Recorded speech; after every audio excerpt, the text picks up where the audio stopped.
நீராண்மையில் மேலாண்மை அதிகமாக இருந்தது நம் தமிழ்நாடு.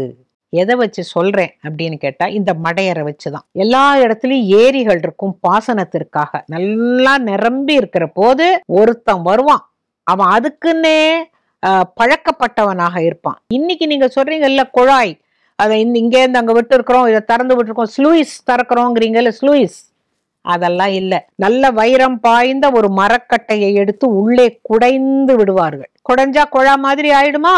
அத ஏரிய தூர்வாரும் போதே முதல்லயே சொருகி வச்சிருவாங்க. சுத்தி கல்லு புல்லு அதெல்லாம் வச்சு அத அப்பெல்லாம் சிமெண்ட் கிடையாது இல்லையா, அதெல்லாம் போட்டு நல்லா அடைச்சிருவாங்க. இந்த குழாய் இருக்கு பாருங்க, வைரம் பாய்ந்த மரக்கட்டையில் குடையப்பட்ட அந்த குழாய் அந்த பக்கமா விட்டுருவாங்க. மேல பாதையெல்லாம் இருக்கும், அந்த ஏரி கரையெல்லாம் இருக்கும். அவ்வளவு தூரத்துக்கு அந்த மரத்தை குடைஞ்சு விட்டு வச்சிருப்பாங்க. மழை பெய்யும், ஏரி ரொம்பிடும்.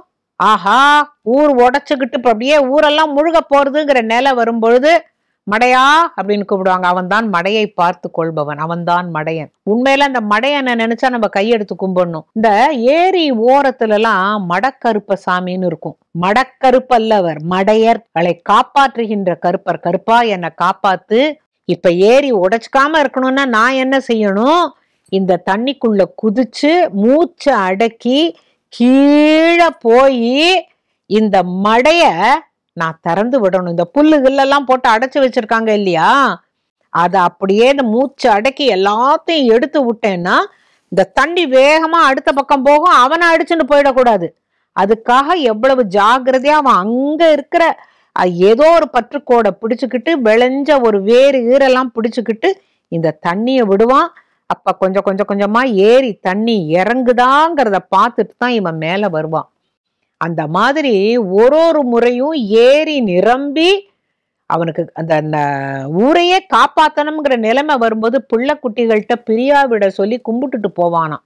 நான் வந்தா வந்ததோட சேர்த்தி, இல்லைன்னா மடக்கருப்ப சாமி பார்த்துப்பாருன்னு சொல்லிட்டு போவாங்களாம். உண்மையிலேயே இந்த மடையர்கள்ங்கிற வார்த்தைக்கு ஒரு அர்த்தம் என்ன கேட்டீங்கன்னா நான் தியாகிகள்னு போடுவேன். காரணம், உயிரை பணயம் வைத்து ஒருத்தன் அப்படியே நிரம்பி வழிஞ்சு கொண்டு இருக்கிற ஒரு ஏரிக்குள்ள ஒருத்தன் குதிக்க முடியுமா?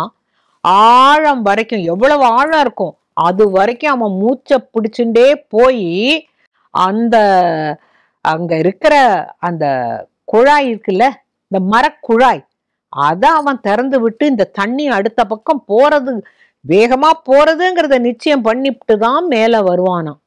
அப்பேற்பட்டவர்கள் மடையர்கள்.